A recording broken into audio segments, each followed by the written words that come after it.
Charles united with the key executives from Waitrose, Spencer and McDonald's as they signed a letter supporting one of Brazil's great natural gems. The Cerrado Manifesto is fighting the deforestation of the savanna homeland of the jaguar, to make way for soybean production. Charles spoke today about the enormity of the challenge of protecting the world's remaining forests as a shock report revealed the way British shoppers are driving their decline. Our demand for chocolate, beef, paper, rubber and other household essentials means the UK requires an overseas area the size of Greece, 13.6 million hectares, while almost half of that comes from land where deforestation, social risks and wildlife loss are significant issues.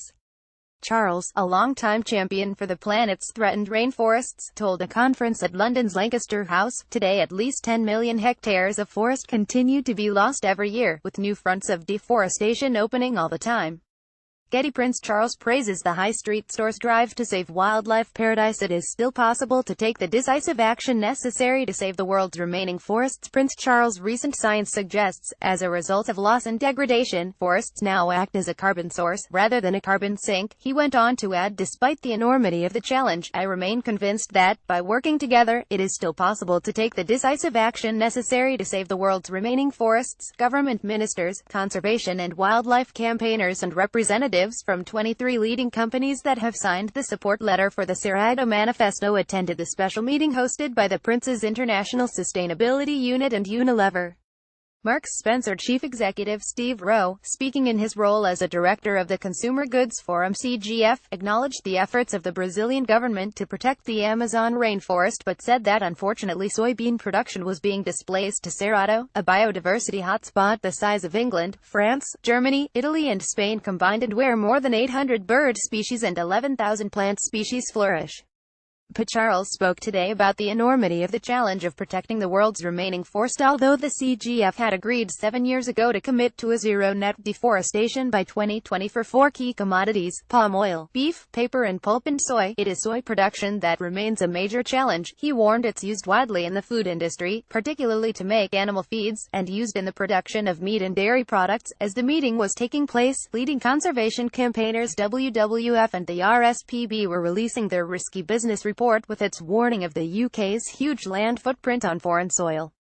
An area, for instance, half the size of Wales is needed to supply palm oil, which is found in more than 50% of packaged supermarket products, with most of it coming from Indonesia and Malaysia.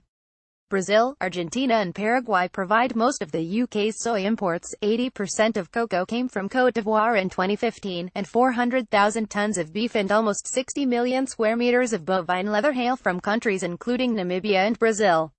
Monday, October 9, 2017, Prince Charles releases a rehabilitated turtle into the sea on Golden Bay. Banks, executive director of WWF, said the consumer choices each one of us in the UK makes on a daily basis could be unwittingly helping to drive the devastation of important wildlife and habitats overseas. This report only considers 7 key commodities, so if we factor in others such as rice, coffee, tea, then the size of our impact is likely to be even greater.